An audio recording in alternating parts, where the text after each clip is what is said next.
지구가 뜨거워지는 지구온난화는 사회와 생태계가 적응할 수 없을 정도로 빠르게 변화시키고 있는데요.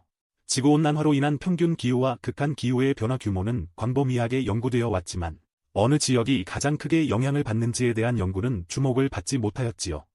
이에 노르웨이 국제기후연구센터는 대규모 앙상블 모델의 시뮬레이션을 사용해서 어느 지역이 가장 극한적인 기후변화가 나타나는지를 연구했습니다. 그랬더니 우리가 현재처럼 탄소를 많이 배출하는 고배출 시나리오를 유지할 경우 전 세계 인구의 70%를 차지하는 열대 및 아열대 지방의 많은 지역이 앞으로 20년 동안 기온과 강수량에 극심하게 변할 것으로 예상되는 것을 밝혀내었습니다. 연구팀은 2024년 9월 9일에 과학저널인 네이처 지오사이언스에 향후 20년 동안 고배출 및 저배출 경로하에서 극단적인 날씨에 대한 강력한 지역적 추세라는 제목의 논문을 게재했습니다. 참고로 동아사이언스의 문세영 기자가 이 논문을 가지고 20년 내 인구 70% 극심한 날씨 영향받는다는 기사를 게재했음을 알려드립니다. 노르웨이 국제기후연구센터 칼리 일레스 박사의 연구팀은 현재처럼 무분별하게 온실가스를 배출하게 된다면 전 인류의 거의 70% 이상이 기후변화로 인해 위험에 노출될 수 있다고 주장하는데요. 연구팀은 지금까지 많이 연구해온 전 세계적인 기후 평균 추세보다는 각 지역별 변화에 초점을 두고 연구했는데요.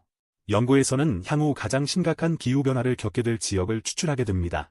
온실가스 대량 배출로 가장 크게 영향을 받을 것으로 예상되는 지역은 전 인류의 70% 이상이 살고 있는 열대 및 아열대 지역이었습니다.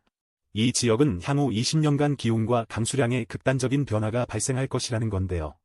더욱 심각해지는 폭염이나 폭우나 가뭄이 더 자주 더 강하게 발생할 것이라는 거지요. 먼저 기온 상승으로 인한 폭염은 사람만 아니라 가축의 건강에 매우 위해할 뿐만 아니라 농업의 수확량이 줄어들고 전기 사용량이 폭증하며 전력망이나 도로, 철로 등의 시설에도 나쁜 영향을 주게 되고요.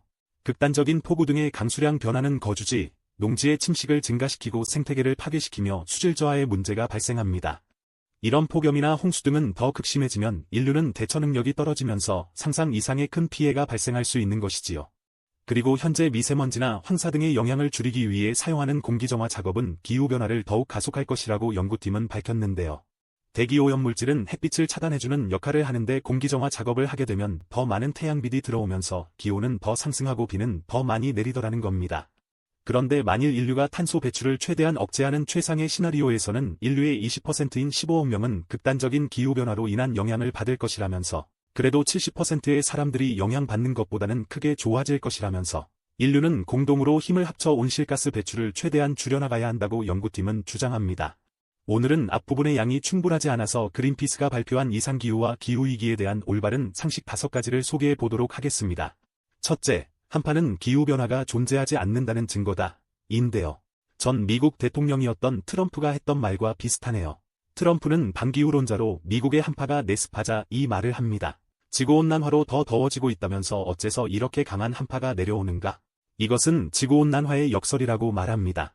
지구기온이 상승하면서 북극기온이 오르게 되면 북극의 한기를 감싸고 도는 제트기류가 약해지면서 중위도까지 찬 공기를 끌고 내려오게 됩니다. 그래서 더 더워질수록 일시적인 겨울호가는 더 강할 가능성이 있지요. 물론 겨울의 기온은 높아지고 있고 기간은 줄어들고 있지요. 둘째, 폭염은 다른 극한 이상기후보다 위험하지 않다는 주장인데요. 폭염이 가장 위험한 기후현상입니다. 미국에서는 토네이도로 인한 사망자보다 2배 이상 많은 사람이 폭염으로 숨집니다. 셋째, 폭염은 기저질환자에게만 위험하다. 인데요. 폭염은 65세 이상의 사람들에게 특히 영향이 큽니다. 노인과 면역력이 약한 사람들에게 폭염은 위험한데요. 그렇다고 건강하고 젊은 사람들이 폭염으로부터 안전하다는 것을 의미하는 것은 절대 아닙니다. 넷째, 태풍에서 가장 무서운 것은 바람이다. 인데요. 최근 미국을 강타한 허리케인의 사망자 중 90%가 물로 인해 발생했습니다. 태풍이 가져오는 해일, 호우, 홍수와 범람 등이지요. 다섯째, 기후위기에 대해 우리가 할 수 있는 것은 아무것도 없다. 인데요. 그렇지 않습니다. 세계의 수많은 청소년과 젊은이들이 거리에 나서 기후변화를 요구합니다. 최근 한국에서는 기후변화에 관한 중대한 판결이 내려졌는데요. 헌법재판소가 청소년과 아이들 등 4단체가 제기한 소송에서 정부가 2031년 이후 온실가스 감축량을 아예 설정하지 않은 것은 국민의 기본권을 충분히 보호하지 못해 헌법에 어긋난다는 결정을 내렸지요. 아시아에서는 첫 번째의 기후소송의 승소였는데요. 우리가 모두 기후변화를 막기 위해 행동한다면 우리 아이들의 미래는 더욱 아름다워질 것이라고 생각합니다.